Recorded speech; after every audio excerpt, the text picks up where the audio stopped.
Welcome to the Terrible Take, a mini podcast telling Steelers Nation what's on our minds. The closer we get to Tuesday, the day the Pittsburgh Steelers cut their roster from 90 to 53, the more convinced I am that Gunnar Olszewski will be one of the 53 players on the Steelers roster when they take on the San Francisco 49ers in Week 1. I wasn't all that high on the idea of Olszewski making the roster coming into training camp.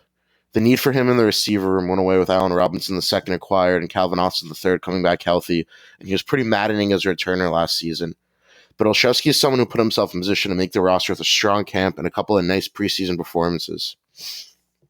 Well, he'd be the sixth receiver on the roster, and he's going to get much work at all in the passing game. Olszewski provides good depth in the return game. The Steelers don't have a kick returner set in stone yet. Calvin Austin III hasn't gotten any reps in the kick return game in the preseason, and I don't think that Anthony McFarland return experiment's really ever going to work out. It's just really not his game. With Olszewski on the roster, he provides another internal option and someone that's proven to be good in the past as an all-pro returner, even though he did struggle with Pittsburgh last season. The fact that the quarterbacks seem to love him also helps.